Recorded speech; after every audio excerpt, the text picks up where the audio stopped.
গরু সবাই বাড়াবাড়ি করতেছে, গরু বাড়াবাড়ি করেন প্রতি বছরে কি এরকম করার মানে ইচ্ছা শক্তি আছে? প্রতি রমজানে আমরা আগে বাড়াবাড়ি করি ইনশাআল্লাহ। মানে ভালোবাসি আপনাদের, আপনার জন্য আজ আমি শেরপুর আসাম। তো এই মুহূর্তে একটা কন্টেন্ট দেখতে পাচ্ছেন যে আমাদের বাড়ির এদিকে একটা গরু জবাই করা হয়েছে, সেটা কিন্তু একটু আপনাদের শেয়ার করবো।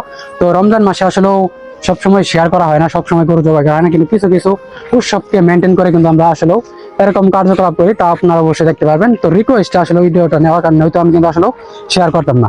তো আমার সঙ্গে থাকুন, যারা আসলে প্রতিনিয়ত আমাদের ভিডিও দেখেন, কন্টেন্ট গুলো দেখেন, তো সঙ্গে থাকবেন। আজকে দেখা যাক কি উপলক্ষে গরুটা জব হয়েছে, আমি একটু আপনার সঙ্গে সেটা শেয়ার করবো। তো যাই হোক, আসসালামু আলাইকুম।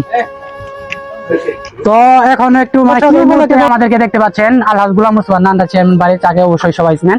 আর এই সঙ্গে আজকে অবশ্যই গরু কিন্তু একটা জবাই করা হয়েছে, যে কারণে সামনে রমজান উপলক্ষে। তো এখানে কিন্তু আসলে আমরা ঈদ উপলক্ষে প্রতি বছর এরকম কিছু করা হয়, আপনারা দেখেন। তো আজকে একটু আপনার সঙ্গে শেয়ার করি। তো আমার কাকা আছে রবিন কাকা, থেকে রবিন কাকার একটু জিজ্ঞাসা করি। তো কাকা, এটা কি উপলক্ষে জবা করা হয়েছে আর কি? জবা করা হয়েছে বাড়ির সবাই মিলে, রোজা চলতেছে, রোজা রমজানের দিন সামনে ঈদ উপলক্ষে। ঈদ না, ঈদের সামনে আরেকটা হবে, হবে এখন মাছ রোজা, এই জন্য সবাই মিলে ভাগাভাগি করে নেওয়ার জন্য রোজা উপলক্ষে। তো কয়টা ভাগা হয়েছে? এটা আমরা গরুটা 60,000 টাকা দিয়ে কিনে 60 ভাগা। তো ভিউয়ার্স, আপনারা দেখতে পাচ্ছেন আসলে প্রতি বছর এরকম কিছু হয়। আমরা আসলে সবাই একত্রিত থাকি বলে কিন্তু এরকম আয়োজন করার কিন্তু সুযোগ হয়।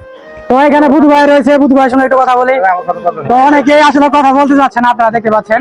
তো সবচেয়ে বড় কথা হচ্ছে যে প্রতি বছরে কিন্তু এরকম আয়োজন আসলে চাই আমরা, কারণ ভালো কিছু হোক, কারণ আমরা যেন কথা বলতে পারি। আর আমার এখানে দাদা আছে, তাকে সবাই চিনেন। আর এদিকেও আপনার কি বলে কি গরুটা জব করা হইলো?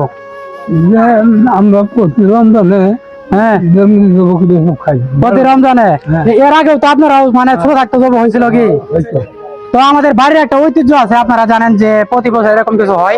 তো আমাদের দাদারা যখন আমাদের বয়সে ছিল, তারা কিন্তু এরকম আয়োজন করে কিন্তু গরু জবাই করেছে বা খাওয়া দাওয়া করেছে। এটা একটা আনন্দ বিষয়, সবচেয়ে মিলেমিশে থাকার কারণে কিন্তু এরকম আয়োজন করা সম্ভব হয়। তো ভালো থাকবেন।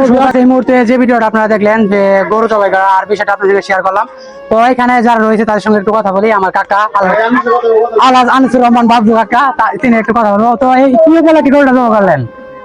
গরু সবাই বাড়াবাড়ি করতেছে, গরু বাড়াবাড়ি করেন প্রতি বছরে কি এরকম করার মানে ইচ্ছা শক্তি আছে? প্রতি রমজানে আমরা আগে বাড়াবাড়ি করি ইনশাআল্লাহ। মানে এটা যে রমজান উপলক্ষে তো নাকি? তবে আমাদের মানে পূর্বে যারা ছিল, আপনার যখন বয়স এরকম কি আয়োজন করা হয়েছিল? আগে কেমন করে না, হালকা করি কেমন করেন? তো আসলে দর্শক, আপনারা দেখলেন ভিডিওটা, আর ভিডিওর সঙ্গে আপনার কথা শেয়ার করলাম। তো গরুটা জবাই করা হয়, আর আমরা চাবো যে মিলেমিশে সবাই থাকি, একই সঙ্গে যেন আমরা ভালো কিছু করতে পারি। আমার জন্য দোয়া করবেন। আর কাকা কিছু বলা আছে? আর কিছু আমার কিছু বলা নেই। তো গরু জবাই করলাম, এটুকু শেয়ার করা ছিল আপনার সঙ্গে। তো ভালো থাকবেন, সুস্থ থাকবেন, ভিডিওটা সবাই শেয়ার করবেন। আজকের মতো এখানে বিদায়, আল্লাহ হাফেজ।